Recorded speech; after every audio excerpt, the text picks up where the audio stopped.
안녕하세요.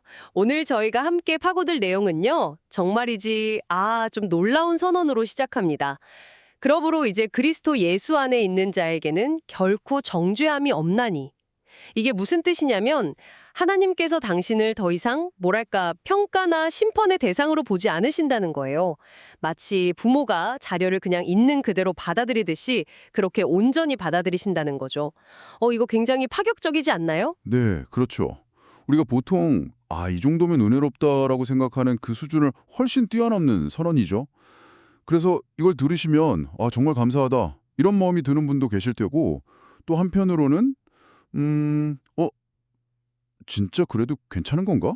이러다 너무 사람들이 해이해지는 거 아니야? 뭐 이런 걱정이 드실 수도 있어요. 네, 충분히 그럴 수 있습니다. 두 반응 다 이해가 가요. 맞습니다.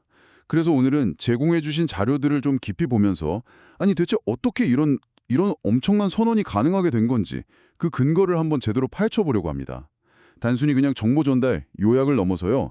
이 말씀이 오늘 청취하고 계신 당신의 삶에 어떤 좀 실질적인 의미가 될 수 있을지 그 핵심을 함께 찾아보는 그런 시간이 되겠습니다. 자, 준비되셨나요? 그럼 시작해 보죠. 자, 그럼 먼저 우리가 왜 이런 선언이 꼭 필요한 상태인지 우리의 어떤 근본적인 상황부터 짚어봐야겠죠. 이 자료들이 공통적으로 지적하는 우리의 공경, 이게 크게 두 가지인데요. 하나는 죄의 힘이라는 게 우리가 생각하는 것보다 훨씬 강하다는 거고요. 다른 하나는 그 강력한 죄 앞에서 우리의 육신, 그러니까 우리 본성이 너무나 약하다는 점입니다. 그렇죠. 율법 자체는 선하죠. 뭐가 옳고 그른지, 뭐가 죄인지 분명히 알려줍니다. 하지만 그게 다예요. 마치 거울이 얼굴에 뭐가 묻었는지 보여주기만 하지 그걸 직접 닦아주지는 못하는 것처럼요. 율법 자체에 죄를 이길 힘은 없다는 거예요. 이게 바로 자료에서 말하는 죄의 권세의 문제인 거죠. 그리고 거기에 더해서 우리 안에 있는 그 연약한 본성, 타락한 본성, 이걸 자료에서는 육신이라고 표현하는데 이게 죄의 힘 앞에 너무 쉽게 그냥 굴복해버리고 만다는 겁니다. 그래서 마음으로는 정말 선한 걸 원하는데 실제로는 막 원하지도 않는 악을 행하고 있는 자신을 발견하면서 오호라 나는 공고한 사람이로다 이렇게 탄식하게 되는 거군요. 결국 이런 내적인 싸움 때문에 우리 삶의 불안, 뭐 염려, 분노 아니면 채워지지 않는 어떤 결핍감 같은 거? 네네. 자료에서 이걸 사망의 그림자라고 표현하던데 이런 것들이 드리워진다는 거죠. 맞아요. 예를 들면 미래에 대한 막연한 불안감이라든지 끊이지 않는 어떤 경제적인 염려 아니면 그 공허함을 달래보려고 뭔가에 자꾸 빠져드는 중독적인 행동들 이런 것들이 다 여기서 비롯될 수 있다는 분석인 거죠. 그렇군요. 그럼 이 첫 번째 문제, 이 강력한 죄의 권세의 문제는 어떻게 해결이 된 건가요? 네, 여기서 이제 하나님의 아주 결정적인 개입이 있었다고 자료들은 설명합니다. 바로 자기 아들을 죄 있는 육신의 모양으로 보내어 육신의 죄를 정하셨다는 이 구절인데요. 죄 있는 육신의 모양으로 오셨다. 이 표현이 참 의미심장하네요. 그러니까 아들 예수님 자체는 죄가 없으셨지만 죄가 막 힘을 쓰고 지배하는 이 세상 속으로 바로 그 육신이라는 영역 안으로 직접 들어오셨다는 거죠. 네, 바로 그겁니다. 그 안으로 들어오셔서 죄 자체에 대해서 너는 유죄다 이렇게 판결을 내리셨다는 거예요. 실제로 죄가 예수님 안에서는 아무런 힘을 발휘하지 못했고요. 결국 그분의 십자가 죽음과 부활을 통해서 죄의 권세, 그 힘 자체가 완전히 깨져버렸다는 통찰입니다. 와, 자, 정말 그렇게 첫 번째 문제, 즉 죄의 권세, 그 힘의 문제가 해결됐습니다. 하지만 아직 문제가 남았죠. 네. 우리의 연약함. 네, 바로 우리의 연약한 육신 문제입니다. 죄의 권세는 깨졌다고 해도 우리는 여전히 그 죄의 유혹에 쉽게 넘어질 수 있는 존재니까요. 바로 이 지점에서 하나님께서 두 번째 해결책을 주십니다. 이전에는 육신을 따라 살 수밖에 없던 우리에게 완전히 새로운 동력, 새로운 작동 원리를 주시는 거죠. 그게 바로 성령입니다. 자료들에서는 이걸 영, 하나님의 영, 그리스도의 영 이렇게 다양한 표현으로 설명하고 있죠. 아하. 그러니까 이제 우리에게 선택지가 생긴 거군요. 예전에는 그냥 육신이 이끄는 대로 그 결과인 사망으로 갈 수밖에 없었다면 이제는 우리 안에 새롭게 주어진 이 영, 성령님을 따라서 생명으로 나아갈 수 있는 길이 열렸다는 거네요.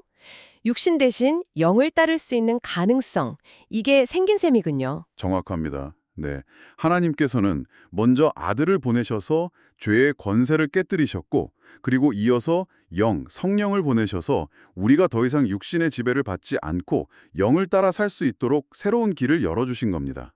바로 이 두 가지 문제, 죄의 권세 문제와 육신의 연약한 문제, 이 두 가지가 해결되었기 때문에 비로소 그리스도 예수 안에 있는 자에게는 결코 정죄함이 없다는 이 놀라운 선언이 가능하게 된 것입니다. 아, 그렇군요. 그래서 이 두 가지 해결책이 전제되어야만 그 선언이 나올 수 있는 거군요. 그 자료에 나온 비유도 재밌었어요. 그리스도 예수 안에 있다는 게 마치 그 탈북자들이 스페인 대사관으로 피신하는 것처럼 일단 그 안전지대, 대사관 안으로 들어가면 이전 법, 그러니까 북한법이 더 이상 힘을 못 쓰는 치외 법관 같은 상태가 된다는 거죠. 네, 그렇죠. 죄의 법이 더 이상 우리를 고소하거나 정죄할 수 없는 그런 안전지대, 보호 영역 안으로 들어갔다는 의미로 이해하면 도움이 될 것 같습니다. 아주 적절한 비유죠. 이해가 확 되네요. 물론 그렇다고 해서 이 선언이 현실에서 우리가 갑자기 죄를 전혀 안 짓게 된다. 그런 뜻은 아닙니다. 자료들도 그 점은 분명히 하고 있어요. 중요한 건 이 구분인데요.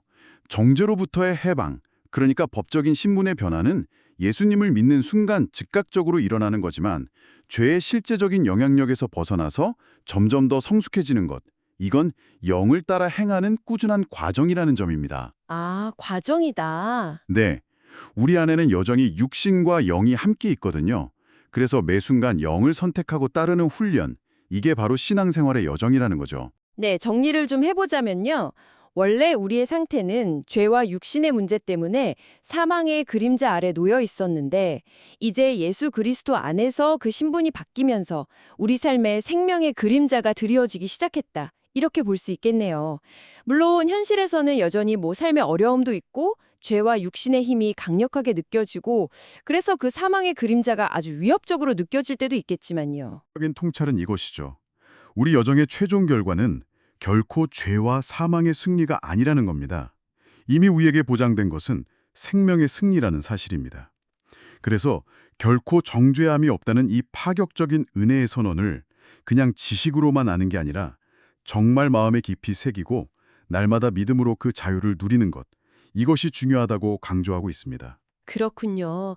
더 이상 어떤 정죄의 무거운 짐에 짓눌리지 않고 그 자유함 안에서 사망이 아니라 생명을 향해서 육신이 아니라 성령의 이끄심을 따라서 살아가는 것.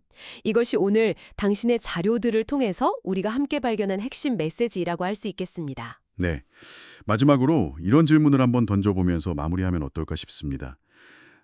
우리의 삶이 고단하고 힘들 때 여전히 그 사망의 그림자가 너무 크게 느껴질 때가 분명히 있을 겁니다.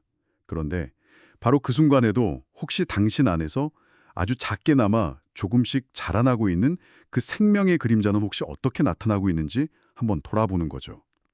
어쩌면 그 아주 작은 증거들, 희미한 빛들을 놓치지 않고 발견하고 붙드는 것, 그것이 이 놀라운 은혜를 현실 속에서 살아내는 중요한 열쇠라 될 수 있지 않을까요? 아, 생명의 그림자를 발견하는 것.